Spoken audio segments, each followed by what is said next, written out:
Welcome to the Winged Wheel Podcast. Here to talk all things hockey are your hosts, Brad Crisco, Ryan Hanna, and Evan Lobsinger.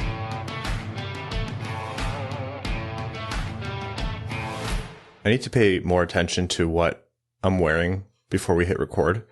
I think last episode I was wearing a shirt that was like, I don't know, like salmon colored, like just like a lightish beige pink, maybe, I don't know. And the amount of people who messaged me saying that they thought I started the episode shirtless. So do I just have a hole in the middle of mine? Or? Yeah, quite possibly. Like it's, you have a big red, like big pink Bauer logo. So it just looks like you're like a chestless shirt. Yeah, I just cut it out. Like, you know, I've been working on the abs lately. So, you know, it's like the underside of your pecs and the top of your dad belly. What a great start to this episode. So anyways, this is one of the most important episodes we've ever had. We're there. We're there. Folks, welcome to the Winged Wheel Podcast. We're recording at probably the weirdest time. We've done like near or past midnight. We've done before the crack of dawn, but this is probably one of the first times we've done it at this time of day around lunch.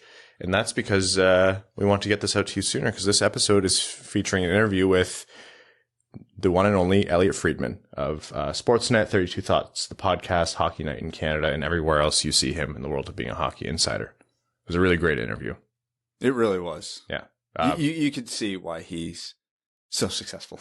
We ribbed him a bit because Marek beat him on the show a few times, but no, it was a fantastic interview with Elliotte, and we're changing the schedule a little bit today to make sure we get that out to you. And we're still going to cover our usual stuff. We're going to talk about the Red Wings. We're going to talk about newsy things in the world of Red Wings, the head coaching search, everything like that. But before all that, welcome to the Winged Wheel Podcast. I'm one of your hosts, Ryan Hanna. I'm Brad Crisco. And I'm Evan. On this episode of the Winged Wheel Podcast, we won't make you wait. We're going to get right into that interview with Elliotte Friedman, and get his thoughts on the Red Wings, Steve Yzerman, the rebuilds, what the world of a hockey insider looks like, some of his stories, and so much more. Genuinely, it's one of the best interviews we've ever had. We're going to talk about the Red Wings in terms of news regarding rumors about Tyler Bertuzzi. The Pontus Andreasson signing was made official. There's movement in the world of coaching that is directly relevant to Detroit, or maybe not anymore.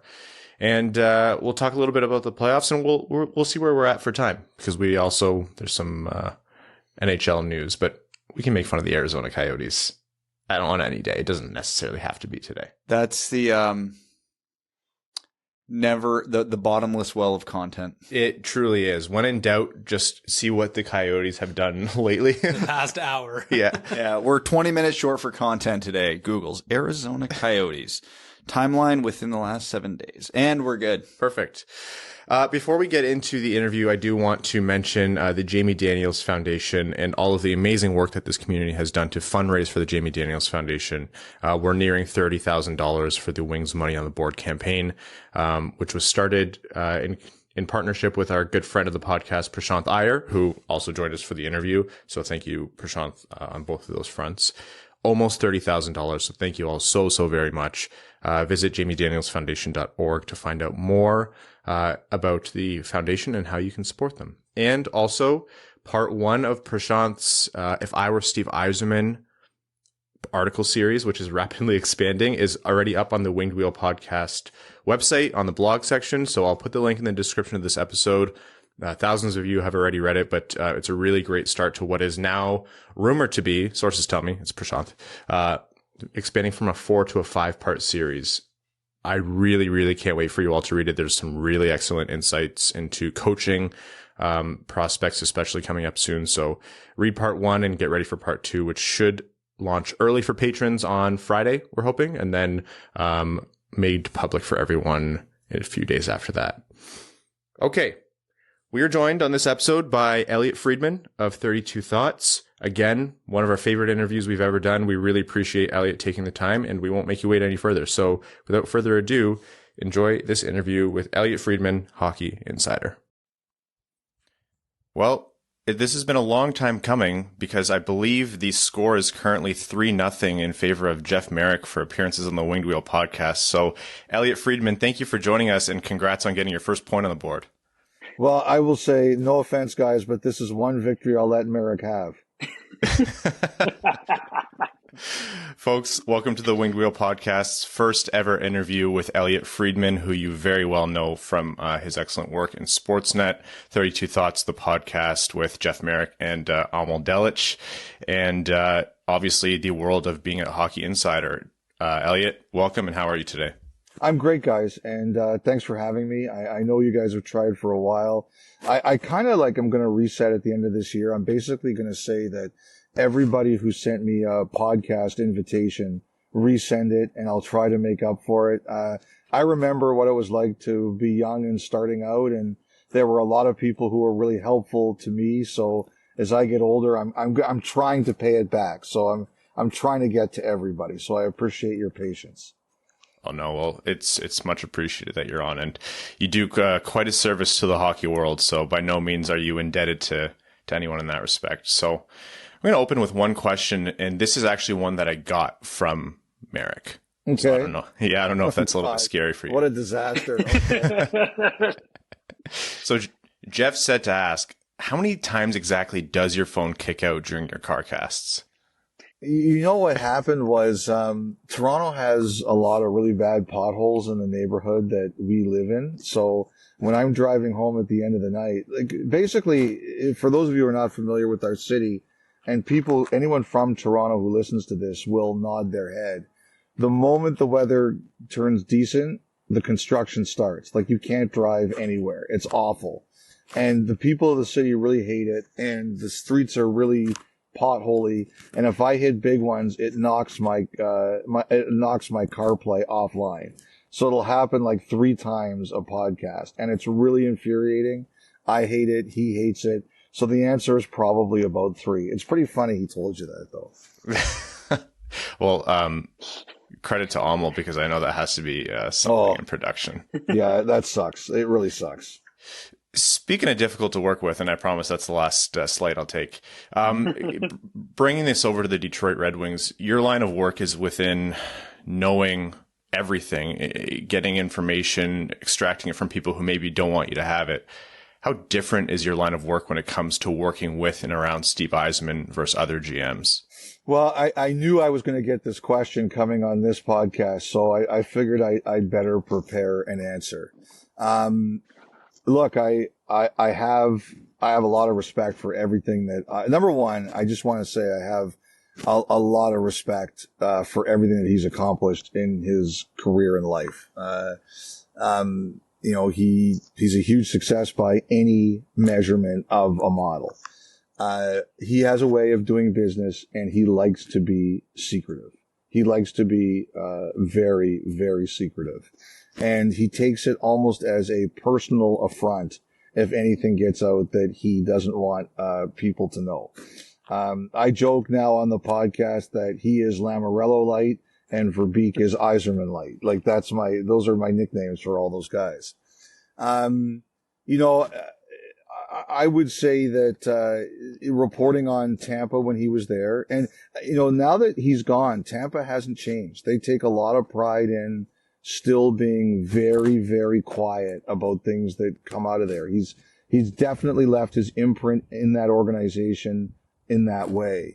But Detroit is very tough to find out things. And I'm sure you guys heard me tell the story on a podcast recently where I called someone who I think will be in the mix, and they said to me, I'm not talking to you because if Yzerman finds out, I'm not getting this job. So I understand, like I do. And I will say this, there have been times when I've been dealing with Yzerman over the years where I didn't get something completely right, 100% right, or there was one case where I did something really stupid, and he gets really mad about it. And in those cases, it's no one's fault but my own.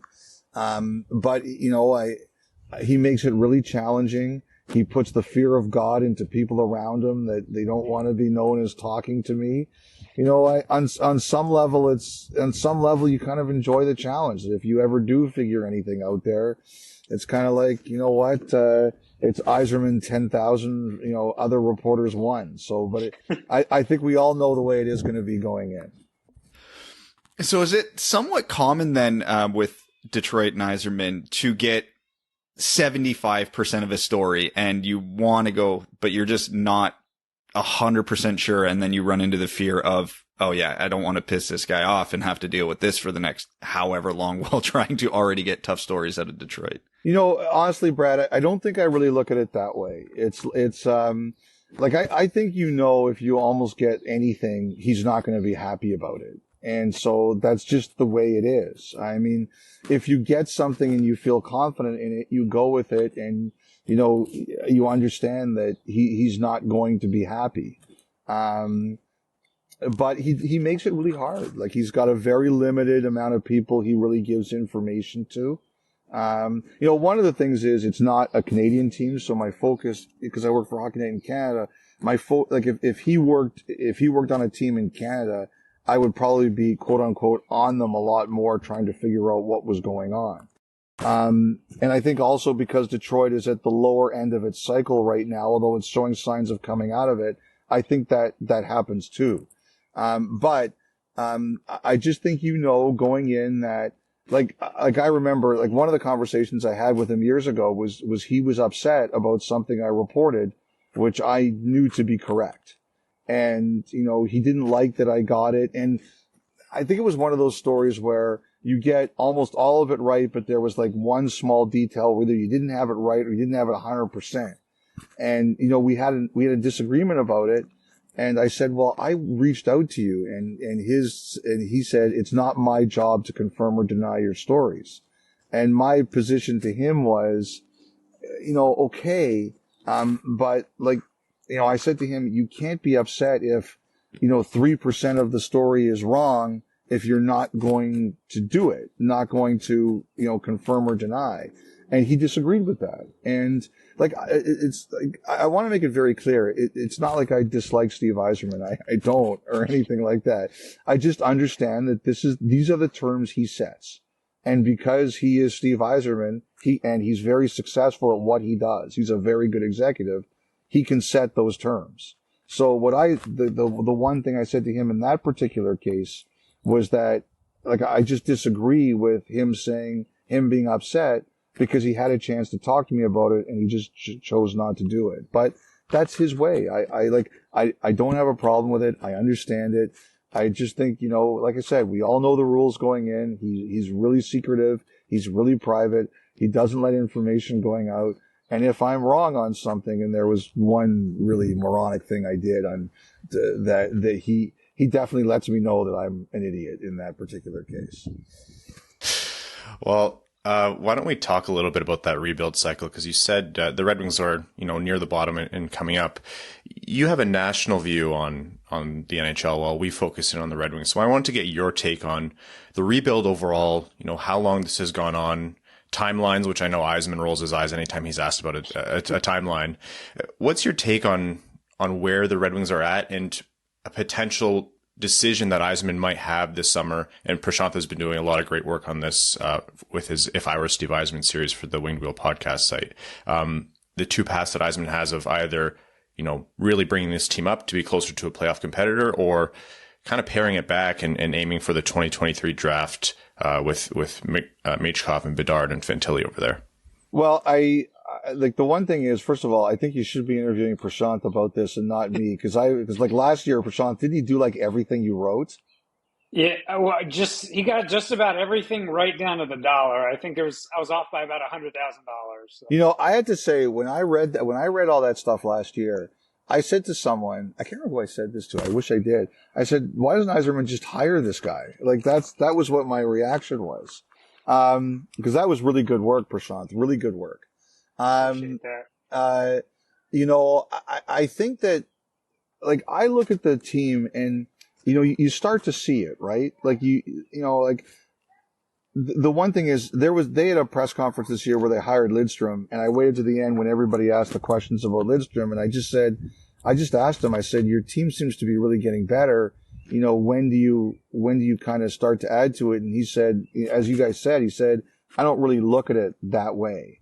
I think the one thing that kind of stands out right now to me is that there's your where you are clock in terms of when you can reasonably think you can contend.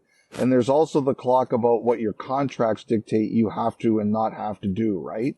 And there, there's one, like the one clock, you can see they're building. They've got pieces. Like Seider, I think, is going to be Rookie of the Year this year. And, Raymond is obviously another key building block, and you've got more guys coming. But, like, I look at it now, is Yzerman going to sign Larkin? Is Yzerman going to sign Bertuzzi? And if the answer to those questions is no, or he's going to move somebody, you also have to wonder, what does that do to your clock? And because I do think there's interest. I mean, look, if I don't get any sense that Larkin is available as we're talking right now. And if he was, I think all you guys know there would be a ton of interest in him after the year he had. I do think potentially Bertuzzi is available, and I do think there is going to be interest. I just look at that and I say, what's that going to do to the timeline? Like, what's that going to mean for your team? Like, I could see it's possible. I'm not saying that it's going to happen, but I could see it's possible that the team next year is in this stage of we're growing and we're not ready to contend yet. I'm glad you brought up Tyler Bertuzzi. He's going to be a hot topic this summer, especially now with Toronto's, again, first round exit. It's been long since rumored that Bertuzzi's been on their list. I think you've reported that he was their number one guy a couple of years ago. Mm-hmm. And there was a trade offer, I think 2 years ago, that Toronto made right at the deadline. Can you share a little bit more about what that trade offer was, if you know, and do you think that Toronto makes another concerted push this offseason? Well, I don't know what it was. I would say this, that I got a little bit of pushback on that particular statement only because Bertuzzi was injured, right? And so I think that because he was, basically it's a little bit of semantics and it's a little bit of me saying something I probably could have phrased a little bit better. I think that he was very high on Toronto's list. He was a guy they were very interested in, but because he was injured, they realized it didn't make a lot of sense at the time. So I think that I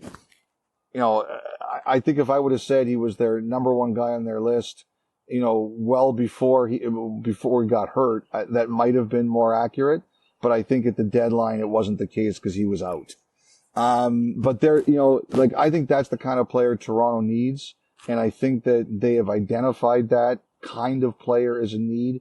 I know they've had interest. I mean, the other thing too here is the whole vaccination issue, right? We don't know where this is going. So that's obviously a huge deal. I don't think under current circumstances that just couldn't work. So we'd have to see if that could, if that's something that would change. But I do put it this way. I do think, you look at the way he plays, you look at the way he produced this year.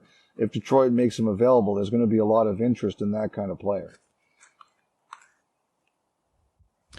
And I'm sure we'll find out with a 1 a.m. midnight or 1 a.m. tweet from the team account that that the trade has happened. Mm-hmm. This is a question that we got from a friend of ours. And I know you alluded to a little bit of this when you were talking about working with Steve Yzerman. Has there ever been a time when you've had, a disagreement or a miscommunication with a player, a coach, or an exec, where in the end it actually ended up helping your relationship with them? I just think that if you're like in this job, someone once asked me, how much do you think you really know about the league? And I said, probably about 10%. And they said, 10%, that seems really low. And I said, I'm picking up news here and there, but I'm not making decisions. And I think to really know what's going on, you've got to be somebody who makes decisions. So I try to make calls. Like social media has really changed the speed of it. It used to be, before social media got out there, if you wrote, I remember I was talking about this with a writer, if you got a scoop, you basically had all day to write your story and then it came out in the next day's paper, right? And that doesn't work anymore. And it's a competitive business. There's a lot of good reporters in this league that are looking for information. And so I don't like it all the time, but Twitter has changed it. And I always do try to call people. I always do try to get information, but there's always going to be things like one of the funniest things about it sometimes is that people won't tell you things. Then you put something out there and then they're like, oh, okay, well now you've put it out there. I guess I got to tell you what's going on. But that leads to, I don't know if sloppiness is the right word, but it leads to not getting the whole picture. And there have been times people have called me up and, given it to me. And sometimes, like I said, in one particular case with Yzerman, I really deserved it, and you just got to eat it. And, but other times, I think it can lead to that, Ryan, where I simply say to someone, hey, you made this harder on yourself here. And I remember I had one guy who's one of my best friends now, kind of in the business. I don't know, friends, acquaintances in the business. And he called me up. It was the first time he'd ever spoken to me. He's yelling and screaming at me, and I hung up the phone. And he called me back, and he's like, what happened there? And I said, look, like, I understand you're mad at me, but you're not going to talk to me like that. Like, if you have a problem, then, you can get mad at me. You can swear at me. You can tell me what, that you wished I was never born. You can tell me all that stuff, but you're going to tell it to me in a reasonable manner. And I think most people kind of get that. I think, Ryan, the toughest thing now is, I remember years ago, I called one guy and he said, I really hate when you call me. And I go, why is that? He goes, because I'm just wondering what grenade you're about to launch in my organization. And I just think as I've gotten older, when I started, I was 23. Now I'm 52 almost. I've got a family. I do see, the effect that some of my work can have. And, I think I'm a lot more sensitive to that now than I was when I was younger, simply because I didn't have a family. So, Elliotte, a few weeks ago, I was reading an article about NBA insider Shams Charania. Yeah. And it was super fascinating. And obviously, being a hockey fan, my mind jumped to you. Mm-hmm. He was talking about how he gets anxiety if a flight doesn't have Wi-Fi and he only sleeps 4 hours a night. So, obviously, I want to dive into your career a little bit because it's super fascinating. So what is a day in the life of Elliotte Friedman look like in the middle of a hockey season? Well, I read that article on him, and I identified with not all, but a lot of the things in there. If someone, like, I do get people who say to me, like, they'd like to become an insider, and I will send them, I've sent them that article since then. Like, there's a couple of people who've reached out to me and I've sent them that article. And I said, it doesn't have to be this extreme, but it can be.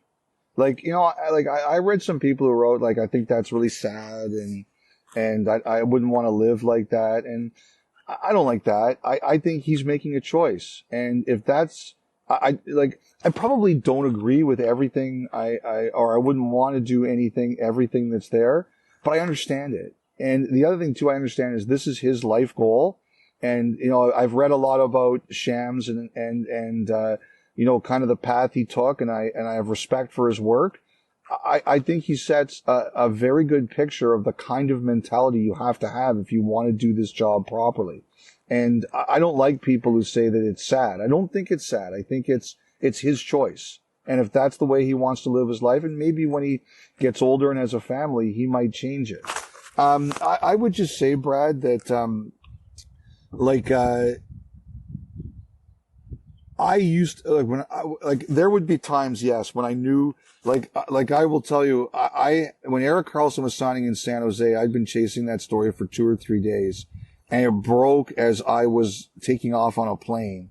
And I was like, fuck, I can't do this. I've been working on this for a couple of days and I can't close this as much as I would like to. So I know that feeling. I think, now I'm older. I have a 10-year-old. Like, if you're going to do this job properly, you're all in. You are all in. Like, what he wrote is accurate.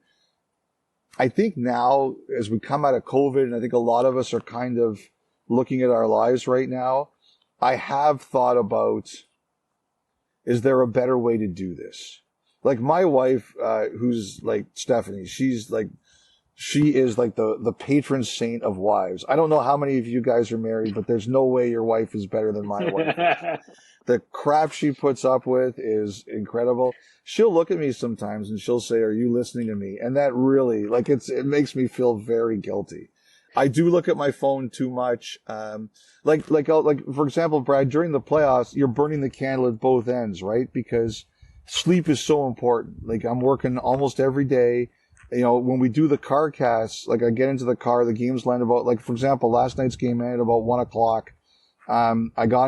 I get downstairs, I go to the car, we start the podcast about 1:15, we finish it after 2, and then, you know, actually, I'm pretty good. I can fall asleep pretty quickly. I'm very lucky that way. I have people I know after the show, they can't fall asleep till 5:00.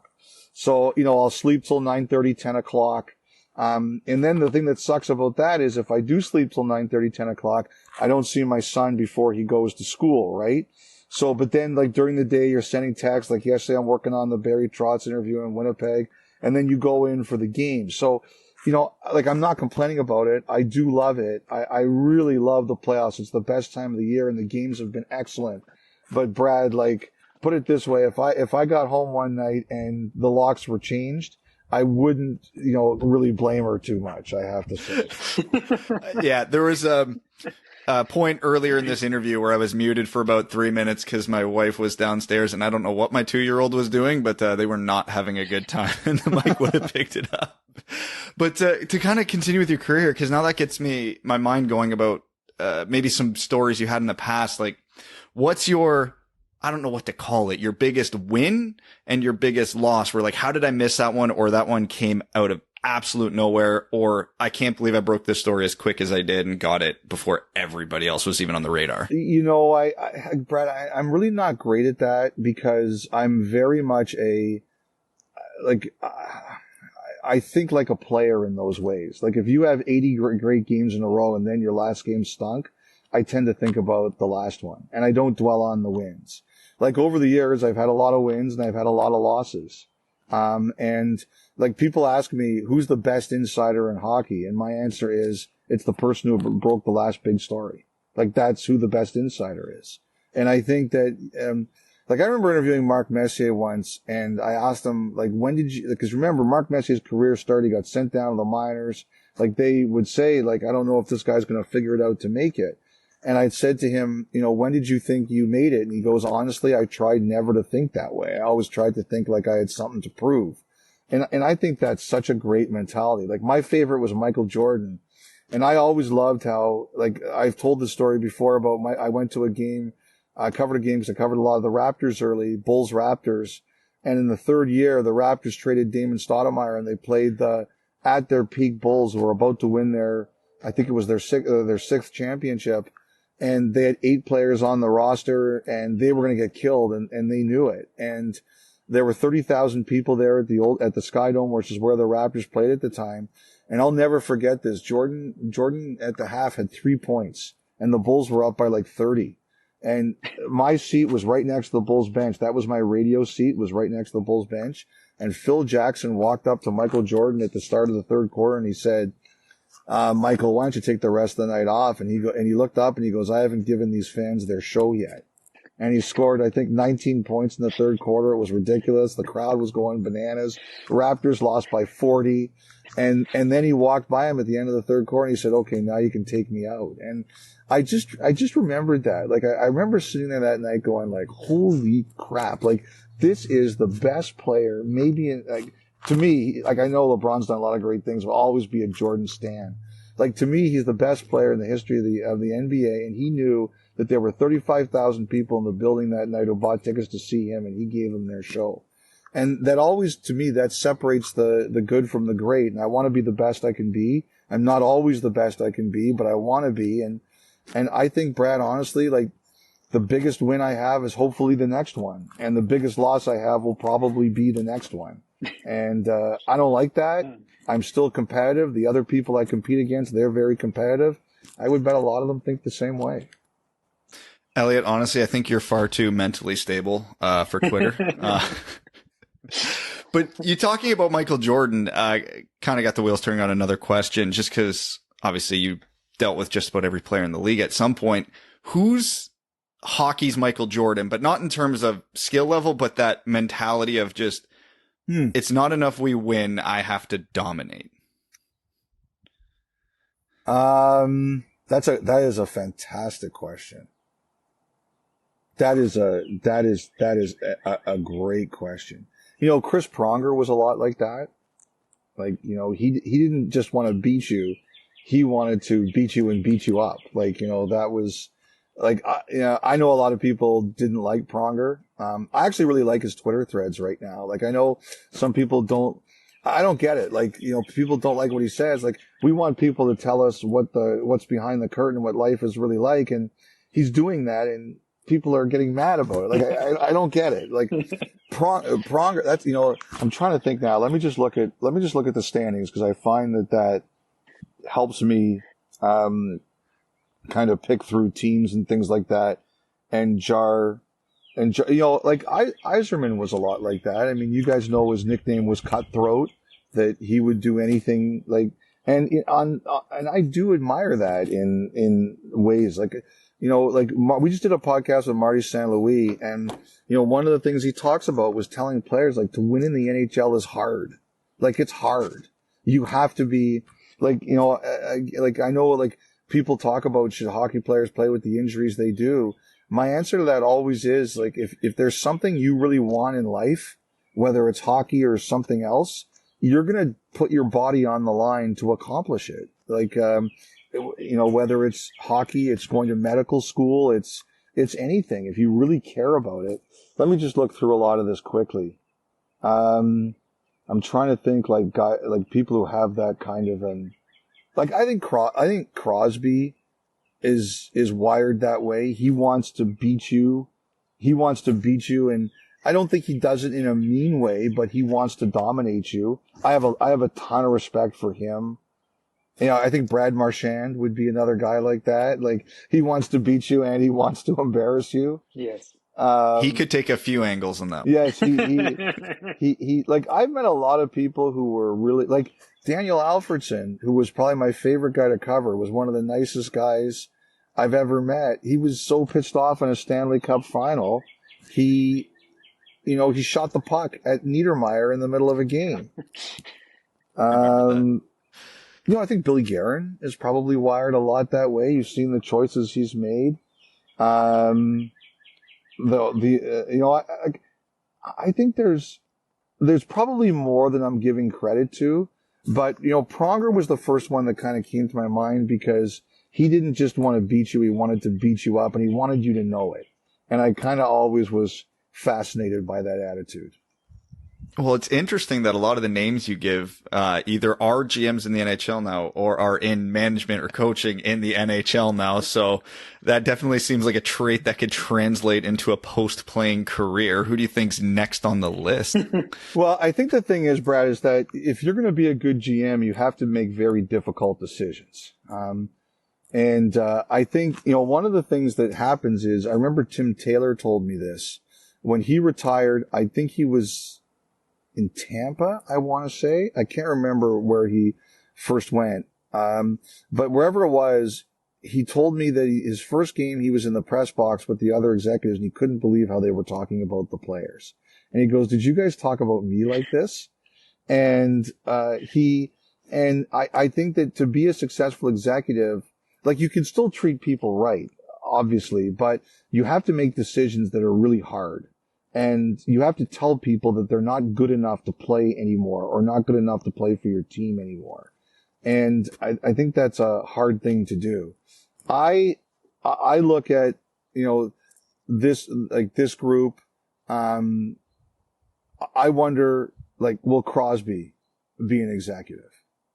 Like, Jason Spezza, I think, will be an executive.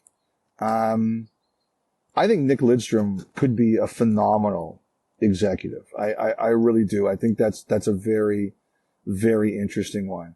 But I see Spezza, I see Crosby, like Spezza, I think for sure will be one. I'm trying to think as I go through kind of, somebody told me once that Blake Como would be a heck of a coach. I don't really know Blake Como very well, but I've been told about him before that I would be very curious, would Patrice Bergeron ever do it? Like, he's someone I wonder about. And what's Joe Thornton going to do? Like, what's Joe Thornton going to do when his career's over? Like, these are all pretty interesting people. And Thornton, I've heard he's another one of those guys. I think he liked to win, and he liked to let you know that he won. Thornton's going to grow out keep his beard and then join Sportsnet, and people aren't going to know the difference between you and him on air. I hope so. Believe me, they'll know the difference between me and him. I would say too, like if BXA ever wants to do it, that I think he'd be great at. And the other person, she's kind of taken a bit of a back seat now during the playoffs. Just she wants to enjoy it. Like I've always thought that Cassie would be a really smart executive. So I had just a couple fast questions here. You mentioned Lidstrom there, and I was hoping to get your take. And by the way, I should mention, Ryan, now that I'm just broadening my horizons a bit. Yeah.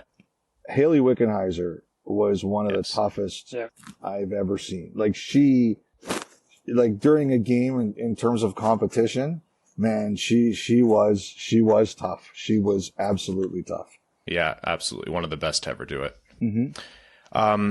The Lidstrom hire, that was obviously an exciting time for Red Wings fans just because, it's bringing back the old guard and it feels good. And those are some of the best players of all time now heading up your team. That usually is a great thing. But in terms of the scope and why you think the Red Wings and Yzerman brought him in, was that a player development thing? Is that just a general advisement thing? Was that Lidstrom wanting to get his feet in the water? What's your read on that? I would think it's probably the number one thing that I think Steve Yzerman does anything is, does it make our team better? And, I think Yzerman obviously would have a lot of respect for the way Lidstrom thinks. One of the stories I always liked about Lidstrom actually came to me from Mike Babcock. And, I asked him once, and I won't say who it was, but there was a player who didn't make the Olympic team. And I asked Babcock why he didn't make the Olympic team. And he told me that this was a player who believed they were important. And I said, okay. And he goes, the thing about Nick Lidstrom in Detroit is he's the best player in the league, and he doesn't think he's important. He just thinks, like, if you ask him his opinion, he'll tell you his opinion. And he's very perceptive, and he knows exactly what he's doing.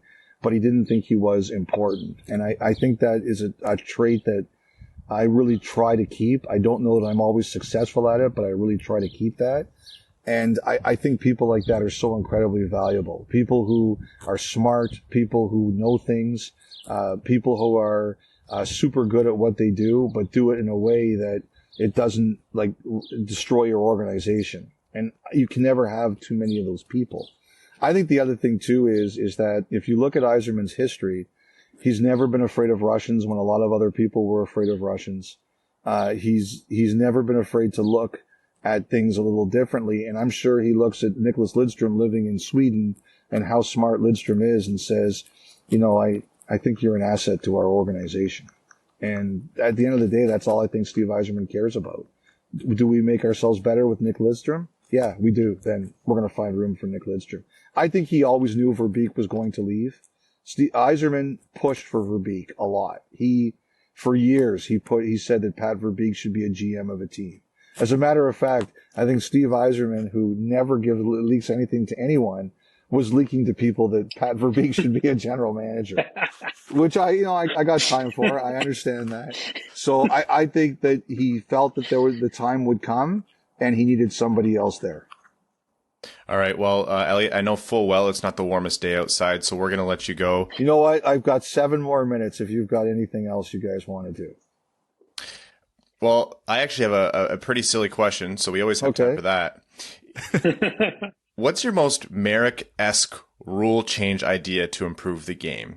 2 blockers, whatever other crazy shit he comes up with on the pod. What is the one that lives in your head? Well, I'll tell you, it's not a rule, but a couple of weeks ago, I think it was last week after the draft lottery, he said, do you think that Arizona should trade this year's first rounder and next year's first rounder, which is the Connor Bedard draft, for the number 1 pick this year? And I was like, well, Jeff, I wouldn't even allow Arizona to offer that. Like, why would you do that? And there was a scout who told me that he was listening to the podcast and he almost drove off the road when he heard Marek's idea. He said, I'm glad you answered that because I don't know how anybody could even suggest Arizona could do that. He goes, he like, this is a guy, he's a great guy. He rips on me all the time. He says the only time that you ever sound smart is when Marek comes up with one of his dumb ideas. And he goes, that was the worst ever. I don't know how you could answer that with a straight face. Yeah, so if your wife is the patron saint of wives, then Amal has to be the patron saint of podcast producers for putting up with you too. You know, he's like, I will tell this to anybody who asks. He is the star of the podcast. There's no question about it. You know, sometimes I'm like, Amal, get this up faster. But you know, I'll never have a problem with someone trying to make something sound as best as it possibly can. He's a stud, and thank God we've got him, because we'd be lost without him. Do you, I've always wondered with 32 Thoughts, there has to be some kind of pressure to always have, you know, news, and hockey's not the NBA, and hockey's not the NFL. And sometimes the news is dry. The news is that, you know, some third pairing defenseman has finally decided which of the 3 teams he's going to sign with in the offseason, and that's all you have for weeks. Is there a pressure to have more newsiness on 32 Thoughts, especially as it's grown and become, you know, one of the hockey podcasts? I think there is pressure. Like, you know, one of the things I try to do around is because I have a rule, like everything I do, can I tell people 2 things they didn't know before? That's kind of my rule. Like every time I go to air, every time I do a podcast, every time I come on with you guys, like every time I go on with Marek, it's, can I come up with 2 things? And I think I'm on so much right now, it's made it harder, but it's still my rule. Like the one thing I learned and is don't reach. If it's not there, it's not there. And no matter how much you want to do it, if it's not there, it's not there. Because if you reach it, it's wrong or it's incomplete. You know, as we talked before, you've got problems. So, I think that I'm able to, like, Ron, I remember there was one a couple of years ago. It was early in the season. There wasn't much going on, and I put it out, and someone texted me like 10 minutes later, a GM, and he said, this is the thinnest blog ever. There's 1 piece of news and 31 stories. And I'm like, well, freaking do something to help me out here. So, you know, there are weeks like that. There are weeks like that, Ryan. It does happen. I've just learned you can't force it. If it's not there, it's not there. Well, I mean, on the flip side of it, these playoffs have been so full of storylines and content and excitement. We now have the Battle of Florida and the Battle of Alberta. And you, obviously, I mean, I feel like hockey fans often stay up watching that with you alongside it and your team abbreviations, which everyone loves universally. What's that been like covering these playoffs? A little bit more of a normal one after COVID, and maybe if we can we ask for predictions? Are you allowed to do that? Sure. Yeah, I can do predictions. I went 6-2 in the first round. The 2 I got wrong were, I got Carolina wrong, and because I wasn't a big Ronta guy, and I picked Boston, and I lost that one. And the other one I got wrong was Minnesota. I picked, same. I picked Minnesota, identical to mine, and they got beat. You know, first of all, I think these playoffs have been excellent. I knew in the beginning there were a lot of blowouts and people didn't like that, but the good thing you were kind of sensing is that even though they were blowouts, they were going back and forth. So you got a sense we could get a lot of long series. And anytime I think you get a situation where you get only one of the 8 series goes less than 6 games, you've got a W in the first round. And the other thing I'm wondering now is this is the first time I can remember where they set it up, at least since I've been doing this, where they set it up so that the game 6s and the game 7s could be played on Saturday, Sunday. Like, I'm wondering if they look at that as a win for them and they say from here on in, because they always used to start the playoffs on a Wednesday, right? I wonder if they say from now on we're starting the playoffs on a Monday so we can set up games 6 and 7 for weekends and for like Thursday, Friday, Saturday, Sunday. And I wouldn't be surprised if that becomes a thing. I think it's been fantastic. I think the players have given us great entertainment. I think the games have been excellent. Most of the series have been excellent. The second round tends to be a downer. And if you watch those games last night, like, you know, Florida wasn't themselves. Tampa dictated it. And I mean, I don't know, Colorado, they look like they're going to go 16-0. But this was the point where they fell apart last year. So we'll see. I just think the quality of it's been great. I predicted at the beginning of the playoffs that Colorado was going to win the cup. I don't ever change that pick until the team is out. I think it's going to be Colorado, Calgary, and I think it's going to be I never pick against Tampa, even though I'm not sure it's always a great idea. I never pick against them. So I'll go Tampa, Carolina. I don't like going chalk, but I guess I'm picking Tampa. So there's one that's not chalk. It bodes well or poorly for one of us that three of us here had the exact same first round brackets. So it's either an indictment or a vote of confidence. Who did Prashanth? What did you have? So the passion. Well, yeah, I picked the Leafs. This was the first time I've ever picked the Leafs, and they let me down there in Game 7. So did you go 7-1 then? No. I missed on Carolina as well, and I missed on Minnesota as well. So okay. I went 5-3. See, I know what happened. You've got so many thoughts going there that you just overthought it, right? So completely overthought it there. All right, folks, this has been Elliotte Friedman. Elliotte, in lieu of trying to get you to accept a speaking fee, we're going to be making a donation to the Holland Bloorview Kids Rehabilitation Hospital to say thanks for coming on the show. And congrats again for getting one on the board on Marek. We hope to have you back again soon. My pleasure, Ryan. I really appreciate if I wouldn't have taken anything for doing this, but I really do appreciate you donating to that hospital. That place does phenomenal work. Fantastic. All right. Good luck with the rest of the playoffs, Elliotte. All right, guys. Thanks very much. Welcome back. That was our interview with Elliotte Friedman. Friedge, thank you so much again for joining the show and for bearing with us as we took our free shots about Marek beating him on and Almel having to put up with him. But awesome insights and really great stories he brought forward. Even though you can get almost nothing out of anyone regarding what it's like to work with Steve Yzerman, what Elliotte told us about what it's like to work with Steve Yzerman, and especially in terms of Yzerman needling him when he got things wrong, or people being pissed off in general when he gets things wrong. It's a really cool look behind the curtain. Seems difficult working with Steve. I don't think anybody's surprised or thought any different of Yzerman. It was nice getting the confirmation. And by difficult working with him, I mean, unless you're working on the team with him with the goal of bringing a Stanley Cup to Detroit.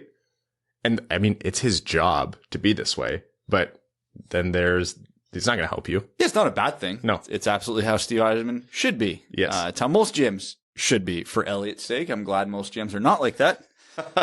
For a Red Wings fan's sake, I'm glad Steve Yzerman is like that. Yeah, I do love that the one thing he leaked, though, probably was about Verbeek. That's just really wholesome. Yzerman pushing Verbeek as a should-be GM is really, really great. All right. Before we get into the rest of it, I do want to let everyone know that this episode of the Winged Wheel podcast is proudly brought to you by the FanDuel Sportsbook, a sponsor that gives us hockey fans what we really need, even more excitement in the game. There's so many reasons why FanDuel is America's #1 sportsbook. They are simple to use with great odds on different betting markets, giving you more action every game day. Plus, they're tons of fun with unique bet types like same game parlay and exclusive promos on the biggest events. And when you win, you get your winnings back safely in as little as 24 hours. Now listen to this. FanDuel is letting you place your first bet risk-free up to $1,000. Just place a bet on any game and FanDuel will refund you up to $1,000 back in site credit if you don't win that first bet. If you win, you keep the cash. If you lose, you get up to $1,000 back in site credit. Going 6 for 8 in the first round after having a slow start was very rewarding in that regard. Download the FanDuel Sportsbook app to get started with that risk-free bet, and be sure to sign up with promo code WWP so they know the Winged Wheel podcast sent you. That's FanDuel Sportsbook, promo code WWP. You must be 21 and older and present in New Jersey, Pennsylvania, Illinois, West Virginia, Indiana, Colorado, Iowa, Tennessee, Virginia, or Michigan. First online real money wager only. Site credit is non-withdrawable and expires in 14 days. Restrictions apply. See sportsbook.fanduel.com for details. If you have a gambling problem, call 1-800-522-4700 in Colorado, 1-800-BETS-OFF in Iowa, 1-800-9-WITH-IT in Indiana, 1-800-GAMBLER in New Jersey, Pennsylvania, Illinois, Virginia, Tennessee Redline 1-800-889-9789, 1-800-GAMBLER.net West Virginia, or call 1-800-270-7117 in Michigan. As Toronto news goes, the hockey world's news goes, whether people like it or not. And what did we say the storyline would be if Toronto made another first round exit this year? Whether they are going to tear everything down or keep largely the same group, there's going to be a move made, and they are going to try to bring in someone with tenacity, with grit, with, skill and productivity still. And it doesn't matter if you're a Red Wings fan. It doesn't matter if you're a Leafs fan. It doesn't matter if you're a Florida Panthers fan. When someone talks to you about that, the first name that comes up in terms of, eligibility to acquire is Tyler Bertuzzi. That's come up again. I mean, Friedge just talked to us about it. He clarified a few things in terms of previous trade interest from the Leafs, but they've had it for a couple of years now, and with the whole caveat of we don't know what's going to go on with vaccination status or border rules or anything like that. No one can know. This could be a summer where Toronto pushes hard for Tyler Bertuzzi or a Tyler Bertuzzi type. So what does that look like? So there's a few things working here. The first, which you kind of already mentioned, not a lot of players like Tyler Bertuzzi in the league, and there's even fewer who will ever be available for trade. So whether or not Steve Yzerman is going to trade Tyler Bertuzzi, we still don't know that. He's been in rumors for a while, but that doesn't mean he's gone. Because the thing is, when you get a player like Tyler Bertuzzi, there's a lot of value in keeping a player like Tyler Bertuzzi. So yes, that has to be in the background of this entire conversation. Now, obviously, there's the other conversation. Well, his age relative to the Red Wings timeline and his upcoming contract status. Yeah, it's complicated. So just from the standpoint of, as of right now, if a team were to acquire Tyler Bertuzzi, it's as a 1-year rental because that's when he's a UFA. Yeah. Now, there's always, if they wait till July to make the trade, then there's, extension possibilities, et cetera, et cetera. But I'm not going to get into that because that just adds another layer that I'm too tired for. So I'll get into it. Don't worry. Traditionally, 1-year rentals do get a pretty heavy return, much more than a trade deadline rental where you're only getting a guy for at some points 8 weeks. Mm-hmm. The Red Wings and Leafs can solve a couple of each other's problems here. This does seem like the ideal trade partner for both teams. Toronto needs cap space. Detroit has infinite cap space. Toronto needs Tyler Bertuzzi. Well, the Red Wings have a Tyler Bertuzzi. The Red Wings need a backup goalie. The Leafs have a overpaid backup goalie they're trying to unload. So if we start this trade parameters with Tyler Bertuzzi going to Toronto and Peter Mrazek coming back to Detroit, there's something very workable there because that's doing Toronto two huge favors, which then means Detroit should get a pretty substantial return. Because Detroit would not be giving up assets to acquire Peter Mrazek. That is one of those contract dumps where Detroit probably gets an extra asset or a better asset in return. Now, you could look at this a few ways. Do the Leafs want to really shuffle things up? Is this a trade that would center around William Nylander, hypothetically? Right. My gut tells me probably not, because if Toronto's moving Mrazek and trying to shed salary, it's probably to keep a player like William Nylander while still acquiring a player like Tyler Bertuzzi. That being said, the Leafs also have a lot of their own picks still. Not all, not this year. I think they gave up a couple for Giordano. But they have some to work with, and they have a pretty good prospect pipeline and a lot of good young players. And if you're giving up a player like Tyler Bertuzzi and you're acquiring a bad contract, you're not asking for Toronto's second, third, fourth best prospects. Like, you are getting a first-round pick. You might be getting Rasmus Sandin. You might be getting Timothy Liljegren. You might be getting Nick Robertson. You might be getting multiple of those, Obviously, with Rodion Amirov and his health situation, that's probably not a starting point, nor should it be. You don't want to trade a guy in that situation, and you don't want to trade for a guy in that situation. So we won't get him into these discussions. But there's a lot of possibilities here that we as Red Wings fans should find exciting. Like, obviously, losing a player like Bertuzzi sucks, and that sets your team back.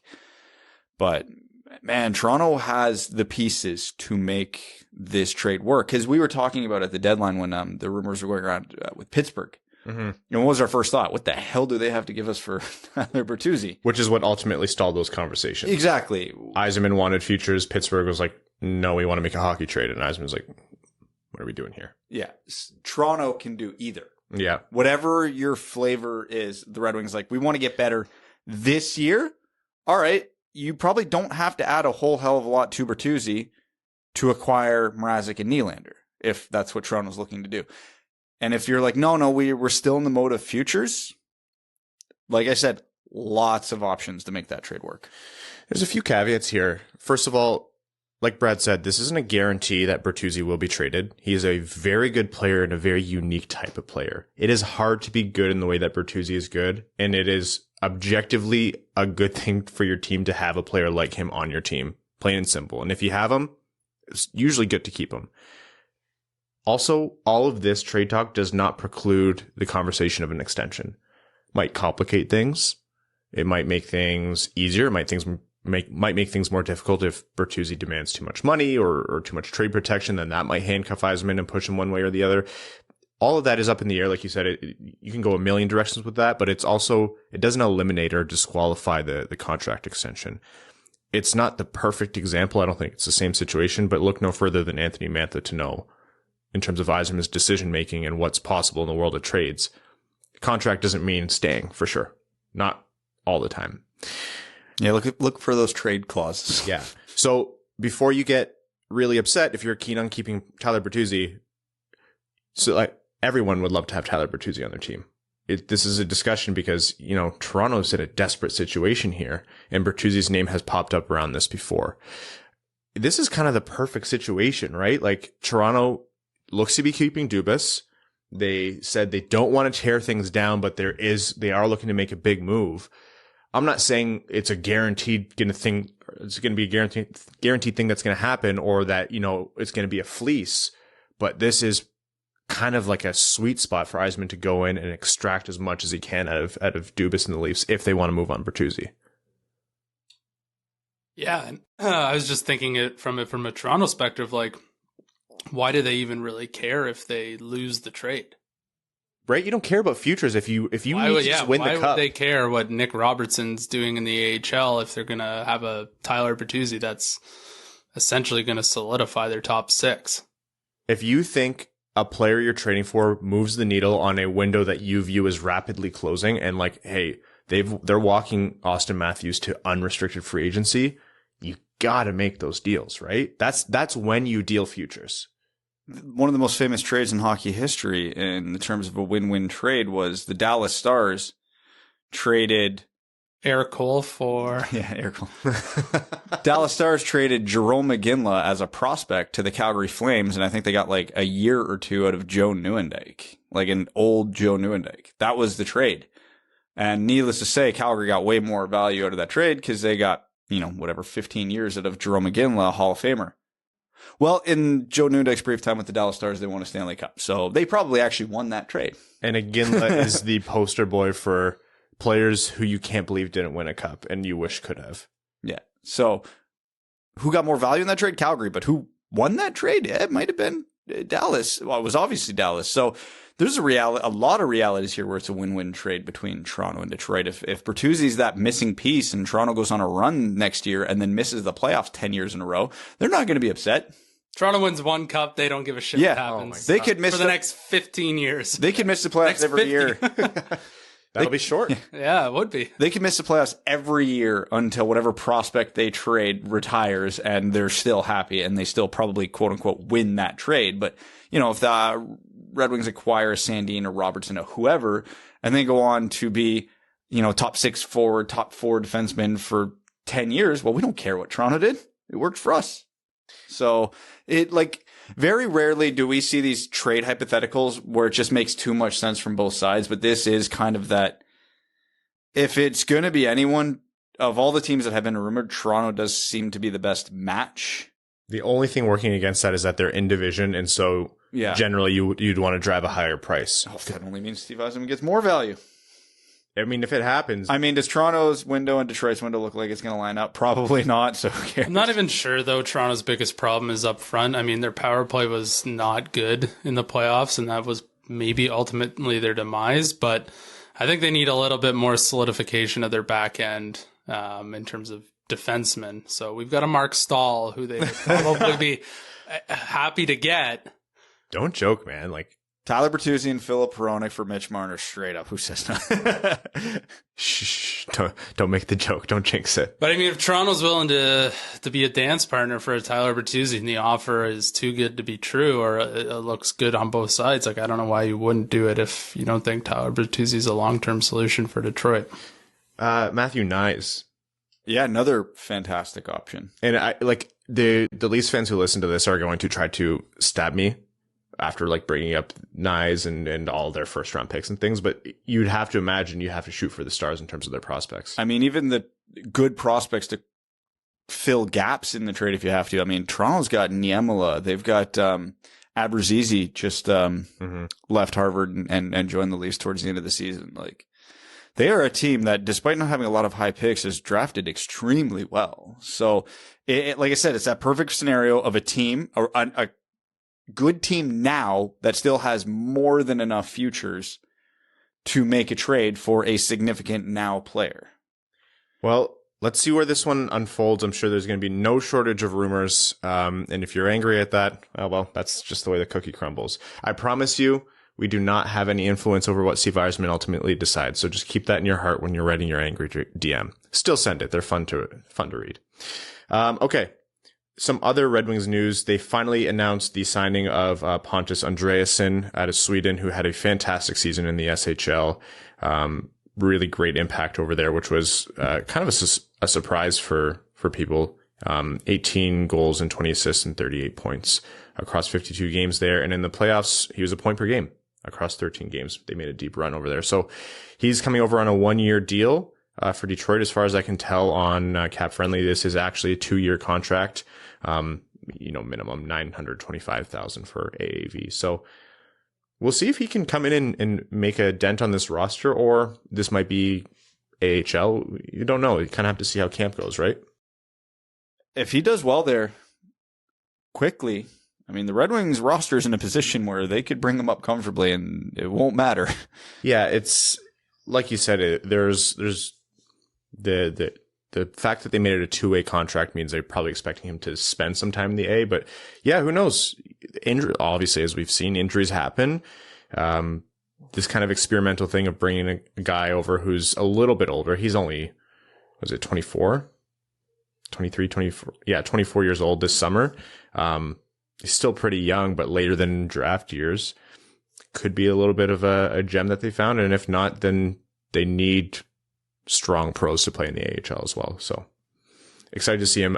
Everyone who's tuned into kind of SHL hockey, European hockey, whether it's Red Wings scouting or people in just the European hockey world, seem to be excited about him. So watching with a keen eye. Hey, and he was one of 2 Red Wings prospects to be finalists for Rookie of the Year in the SHL. Yeah, he was second. Simon Edvinsson was third. Yeah. And then I think it was a Canucks prospect. I forget who. Linus Karlsson won it. It doesn't matter. It's rude. I have no idea. Rude. They ruined the Red Wings streak. We still win, though, because we had 2. That's right. Not Brad Lambert. I almost just said Brad Lambert again. Lane Lambert off the board as a potential Red Wings head coach. We talked about it last episode. I think you said Allison Lucan had mentioned this. I know Jeff Marek has mentioned this. The New York Islanders have made Lane Lambert their head coach after letting go Barry Trotz not too long ago, and have thus stopped another team from poaching Lane Lambert. And by another team, read the Detroit Red Wings were a prime candidate for that.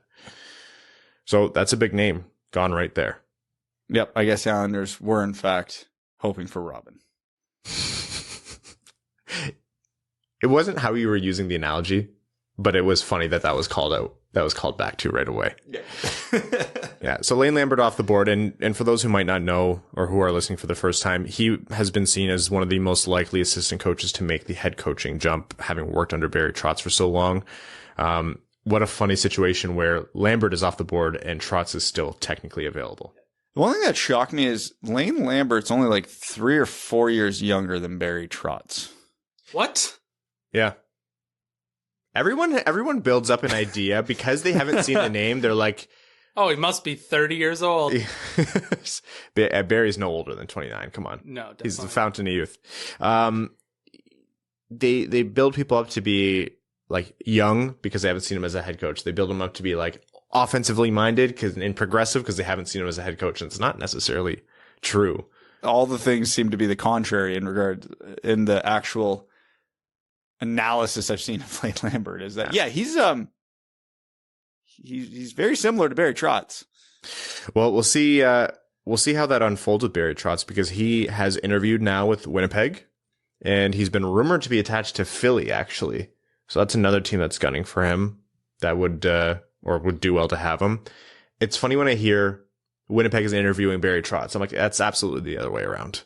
There's no way Barry Trotz isn't choosing his location. 1,000%. And a reminder before everybody starts freaking out, if the Red Wings interview him, we will never know. That's absolutely right. Probably already happened. He's probably been the head coach for a year and we just don't know it. And like Barry Trotz is coming from Lou Lamoriello's system, so he has absolutely no problem staying tight-lipped. He doesn't exactly strike me as the kind of guy who's going to go around advertising where he's going to interview. Also, it was suggested that maybe going back to Nashville as in management. Yeah. That's really cool. Yeah, so he's calling his shot here. That's all it's coming down to. Yeah. And in terms of, coaches who are available to Detroit, I'm really excited for everyone to read Prashant's piece, especially as it touches on potential coaches. But some names that have been floating around, other than Benoit Gros within the Tampa Bay system down in the AHL, Derek Lalonde again. And that's not new. I know a lot of you have suggested it, and that was one of the initial names that came out. I think Max wrote about it. Marek might have said it on or wrote about it. But the Tampa Bay assistant coach for the last 3-4 years, something like that. He's been a name that's been attached to Detroit. And same thing there. Yzerman knows who he is, knows how he works. If he worked under John Cooper, it's similar to working under Barry Trotz. Insanely successful. Probably bodes well.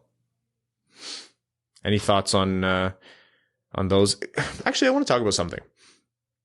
I saw Lalonde's name, and I saw a few comments saying like, no, we don't want retreads. We don't want the same old names and things like that. And like, look, I also don't want retreads, but when I think of like retreads and coaches that haven't worked out elsewhere and you don't want the same thing, I think of Pete DeBoer, who just got let go by Vegas. I'm like, and no offense to Pete DeBoer, he's found a lot of success.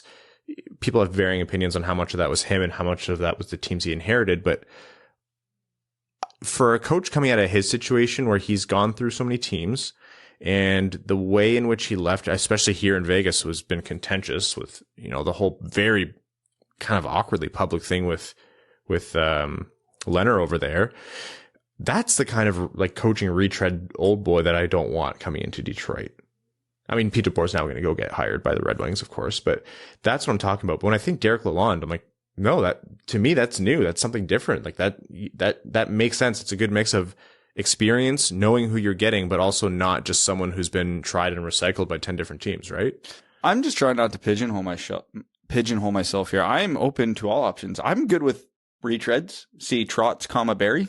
Right. Yeah. Like, very on board if it's the right guy. Yeah, I probably wouldn't have a lot of interest in DeBoer, although he has a lot of roots in the Detroit area. He got his start in the OHL with the Detroit Junior Red Wings / Plymouth Whalers. Before he jumped over and was far more successful in Kitchener.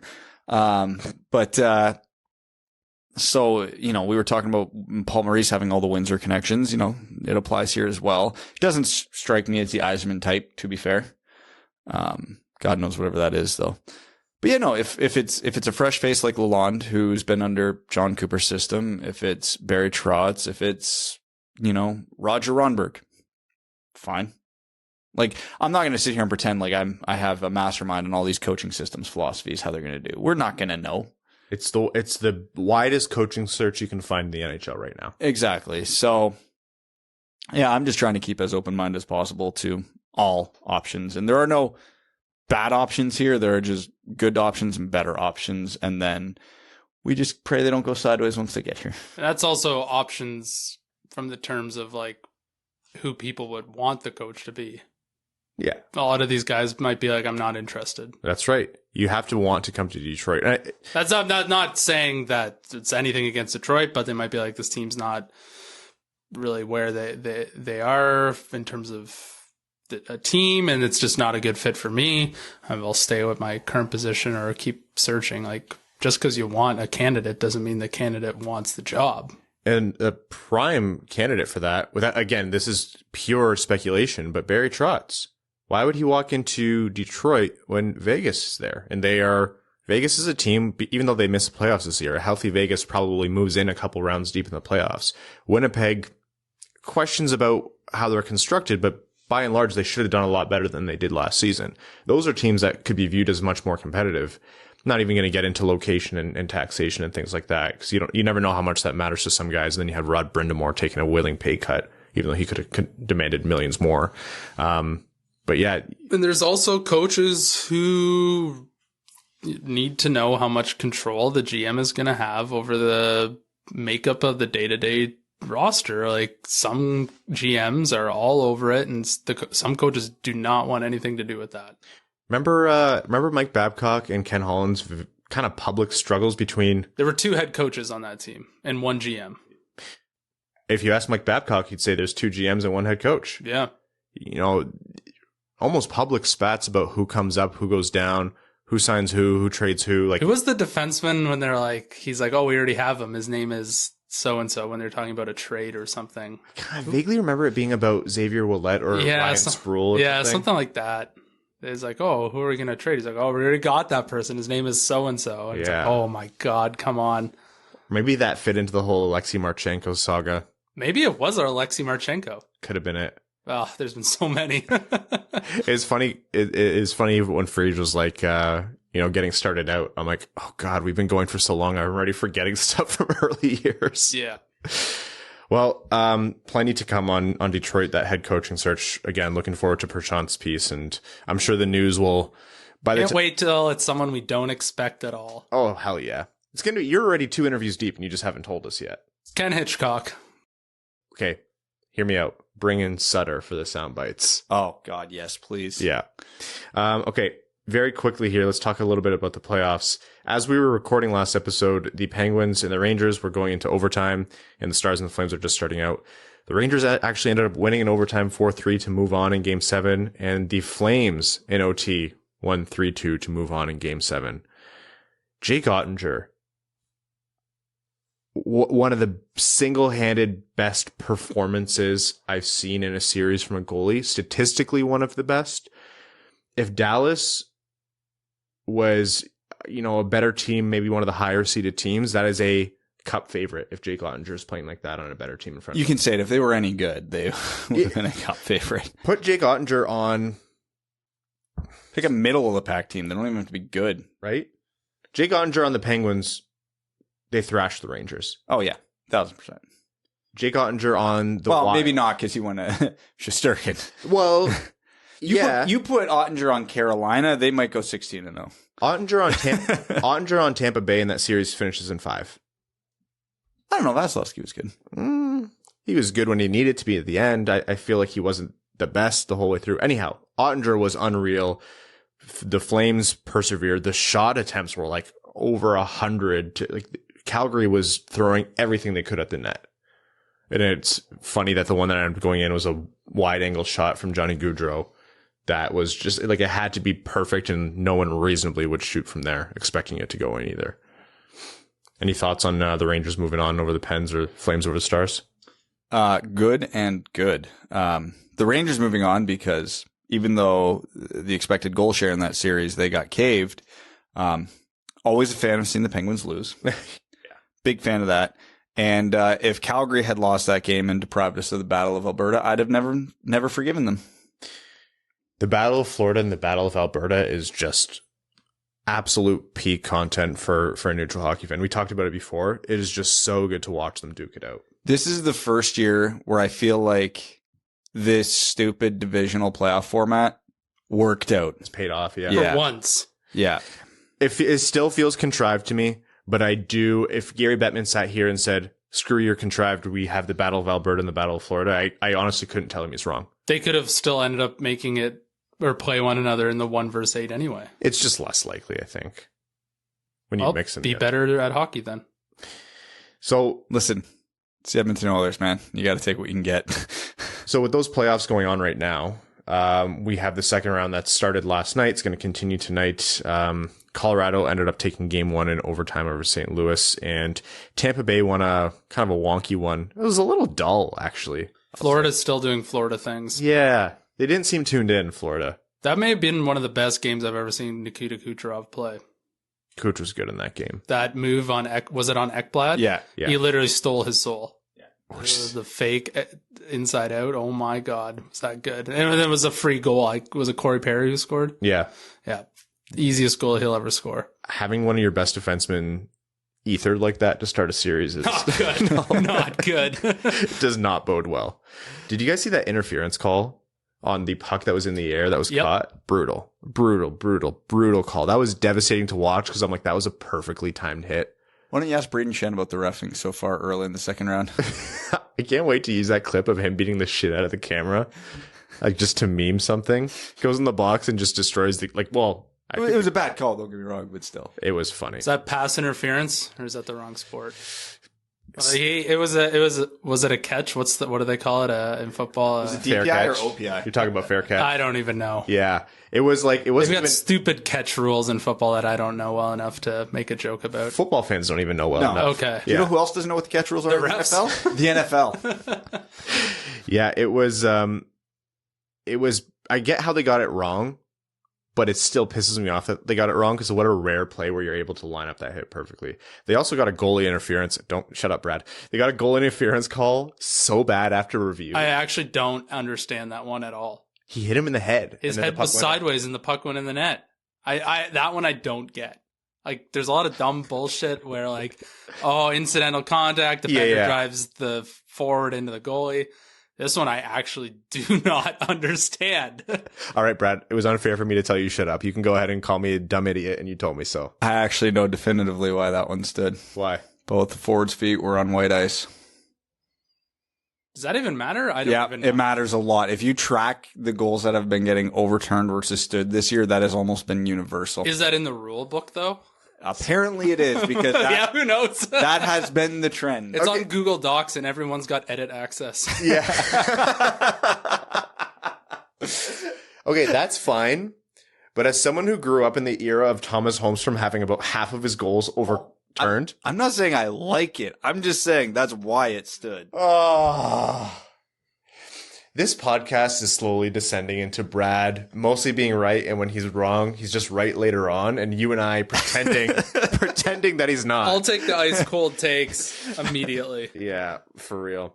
Okay, we already have picked our brackets, but throw your bracket away. The 4 series: Colorado, St. Louis, Calgary, Edmonton, Carolina, New York, and Florida, Tampa. What are your predictions? I'm taking Tampa after game last night. Well, I put my note before last night's game, and I regrettably took Florida. Right. I think in 7, I had Carolina in 5 or 6. I had Colorado in 3. No, I give St. Louis more credit than that. But and in my original bracket, I had Calgary going to the conference finals. But until someone proves to me they can stop Connor McDavid after what he did to LA, speaking of being ethered, the LA Kings. But I think I'm going to go Edmonton in 7. Yeah, and there's always one series that plays out exactly how the opposite of how everybody thinks it will. So that's my guess for that one. in all fairness, and excluding game 1 here, I did also say it was going to be Florida, and I'll take Florida in 6 here because I expected a pointless, no, not even a pun, Tampa Bay to struggle and they were going to be tired. So that's already looking stupid. I originally picked the Rangers to go to the conference finals, but I think Carolina's going to make maybe 5 game, 6 game work of them. I have Calgary over Edmonton in 7, and I have Colorado over St. Louis in 6. I think we're going to have deeper series. I think St. Louis doesn't get enough credit as a heavy opponent for Colorado. They got outshot 13-0 in overtime last night. Yeah, it's still Colorado. But I think St. Louis might give them a little bit of a run. Colorado did have terrible luck with shooting. They hit 3 or 4 posts in the first period. 5 posts total, I think. Wild. And at one point, the shots were 40-20 or something insane like that. And Jordan Binnington remembered for the first time in 2 years how to play goalie. Funny goalie, Binnington. Mostly average, sometimes below average, kind of above. And then all of a sudden he's playing like he did when they went on their cup run. Mm-hmm. If he does that all series, that could be problematic for Colorado. Yeah, no shit. Colorado absolutely speed bagged St. Louis last night, and it still went to overtime. That's what the playoffs are all about. I love when that happens. That's exactly what Shesterkin did to the Penguins in round 1. Yeah. Okay. We are going to jump into a very quick overtime brought to you by our Patreon supporters. Patreon.com/wingedwheelpodcast if you want to help support the show and allow us to do cool things like interview Elliotte Friedman and drop everything and record over a lunch or whatever it is that we're able to do. So patrons are the reason this show has grown and run as long as it has. So patreon.com/Winged Wheel Podcast. And thank you all. And just a quick note. I know we kind of threw a curveball in when we recorded. I know not as many of you are able to get your questions in today. So apologies. We'll make it up to you. We'll get a bonus episode out for you soon. And, also for Reddit, we're going to switch back to the Sunday episode for Reddit comments. Okay. Let's take some questions here. Coyotes season tickets in Tempe says, let's pretend Steve Yzerman has the 4th overall draft pick in 2019 and Colorado has number 6. Hindsight is not a factor. Who does Yzerman pick at 4 and who does Colorado take at 6? I like to think Yzerman still takes Seider in this scenario, but I believe that Byram is a Red Wing and that Zegras is on Colorado. I don't think you can divine what Yzerman's going to do as a GM, but yeah, Byram would have been the likely option there, right? And Byram's been good in Colorado. He's just been injured a ton. So hard to say, but you'd like to think it was still Seider because, I mean, they had no qualms about picking a guy who was universally ranked like in the early 20s at 6. So I don't think the extra 2 spots would have scared them off if that was their guy. Max A 1 million cheese bags says, hey guys, I met a Dub fan. Oh, hey, on Sunday while playing Magic the Gathering in my buddy's basement. Very cool. Yes, exactly where you'd think you'd find us. Yeah, we are a bunch of dweebs. While I want to say I didn't expect to meet a Dub fan like that, I can also say it was a surprise. Yeah, that's fair. There we go. Shout out to Phil. Okay, so question. Let's imagine that Lou decided to make the Islanders change because Yzerman had reached out with a request to interview Lane Lambert. I can't recall other situations like this where a team made a decision based on inside information due to a request to interview. Assuming that were the case, can you guys think of other situations like this where a coach was promoted because a team knew or feared the coach was going to get poached? I would say it's more common than you might think. It's just not very well publicized. Teams have a really good stock of who is in their system. You run into situations like, you know, when Mike Babcock was in Detroit for a long time and the Red Wings were planning on keeping Babcock, anyone close to Babcock was seen as valuable and was hired out. Like there was a brain drain going on. Oh, yeah, it was Paul McLean, Todd McClellan, Jeff Blashill. Who else was on Babcock's staff that ended up getting poached out? And there was like a spree of them all within like a couple of years. Jim Noak was the AGM. Like the Red Wings were the farm team for the rest of the NHL for a while there. Yeah. So teams will take stock and say, can we reasonably keep this guy for like 7 years when we need another head coach? No. Okay. Then we have to let him go. Or, hey, we might have, and this is just an example, Barry Trotz for at most 2 more years, but some guys in the room are saying Trotz's voice is getting a bit tired and we were surprised to even have Lambert this long. Okay, I'm going to pull the trigger. What if Steve Yzerman never had any desire to get Lane Lambert, but actually wanted Barry Trotz? That's that 5D chess I love. That is the absolute best tinfoil hat theory you've come up with. Yep. Just force the move. Yeah. Made you flinch. Maybe he's like, Lane Lambert isn't actually that good. Can you imagine? Would it be the world's most boring or entertaining phone call between Steve Yzerman and Lou Lamoriello? Oh, I feel like there was 15 words at most. Yeah. Where's boring? Lambert? Lane. No. Available? No. Okay. Does Lou have a phone? Does Lou have a cell phone? You go to a payphone at a specific time and it rings and then you pick it up and that's Lou on the other end. You remember that scene in Ocean's 11 where Danny's talking to George Clooney's character is talking to Brad Pitt's character about if they need an 11th guy, and Brad Pitt's character doesn't say a single word the entire conversation, but they have the conversation. Yeah. That's what I picture in my head. Right. Simon says 27 says, while listening to the Tampa game, the Lightning radio announcer often referred to players by their nickname. Stammer for Stamkos. Is it just me or is that kind of weird when professional sports broadcasters use nicknames while they broadcast? I've never heard Ken Cal or Ken Daniels do that. Maybe I'm just nitpicking. I don't have a preference either way. I see the validity to both.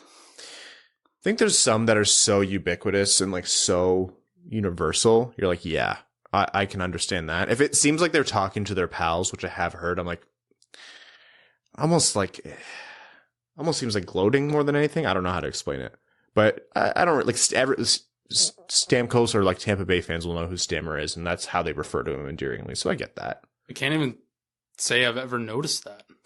Yeah. It kind of just is what it is. Okay, and we're going to wrap up here. Babe Landeskog, I'm sorry if I get some of this wrong just by parsing it. It says, with International Day Against Homophobia, Biphobia, and Transphobia on Twitter recently, there was some predictable backlash. Just want to say quickly, if you want to grow the game, it should be open to everyone. Anyways, there's a lot of LGBTQ plus fans of hockey. Chances are you know some. If you don't, guess what? You do now. Spoiler, it's me. And this is from Babe Landeskog. I'm thankful there are more and more conversations and public initiatives by sports teams to create a more inclusive community to the best game there is. If you get a chance, read the full comment and also links to a video to a conversation with Brian Burke, I believe it is. So thank you for that comment, and thank you for that note. It was nice to see the team recognize that yesterday as well. All right. Everyone, thank you for bearing with us as we switched up the schedule on you today. And thank you to all of our listeners for the show. I have 2 notes for you if you've listened to this long. First, we are looking for some help from those of you who are experienced in not just video editing, but the world of social media content repurposing. So if you have any experience in that and you want to work with us, email wingedwheelpodcast@gmail.com. Use like help wanted in the subject line, and include somewhat of an application. So some of the work you've done in the past, what your rates are, and anything that you've done within the realm of quick clip video editing on different social platforms, things like that. Can't guarantee that we'll get back to everyone, but we thought what better way to look for help than inside the community. And second, any audio engineers. Brad and Evan are going to rip their hair out if they have to hear me talk about potential equipment upgrades and which ones to pick. So if you want to reach out to me or the podcast account on Twitter, I have some questions to ask the real pros. All right. Thank you everyone for listening. All of our patrons, the FanDuel Sportsbook for sponsoring the show, all of our listeners, new and old, to Elliotte Friedman for joining the show. Thank you. And to all of our name level sponsors on Patreon: Arjun Shankar, Yves Bartels on behalf of the Sarah Grand Foundation, Akefer, the Stay Fresh Cheese Bag, Nick Perks, Brett Bailey, Terry Driver for the number 69, Crying Ryan, Hannah's Banana Slam at Jamathon, Matthew M. Rice, Bettman should lose his job based on the Coyotes, changed my mind, Billy Howell, Brendan M., Carl Bertanen and Aluski, Chimmy, Chumbawamba, not Chumbawamba, Citizen High Five, Coyote Season Tickets in Tempe, Craig Kibble, Daniel Garcia, Derek Enstam, DJ Denton, Doesn't Tuesn't It, Give Blood, Fight Probert, Han Ali, Hassam Al-Qassem, I'd Leave My Wife for Cider, Jay Gollum, Jacob Turner, Justin and the Angry Mob, Kalen Wood, King Tone, Kyle Hashman, Marcus, Matt McKay, Nicholas Fritz, R.A., Ryan Hubbard, Scott Martin, Sean Levine, Stay Fresh Cheese Bag, Stay Fresh Greach Bags, Zach Spring, Sam Bankson, Stay Fresh Cheese Bags, Adam Now I Finish Better Than Ernie, Antonio Gracias, Babe Landeskog, Ben Barron, Connor Leighton, Dave W., Evan 56 Degree Loft Singer, Evan's Parking Garage. That's the most clever name we've had so far. Oh my God. Evan's Bingo Card.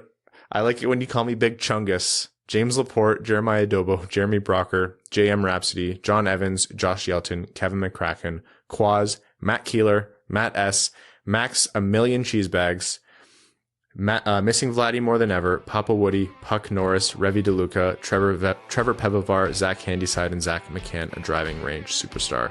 Thank you all so much. I'm going to have to work my hardest to not have a Stay Fresh Cheese Bags tick. See you guys Sunday.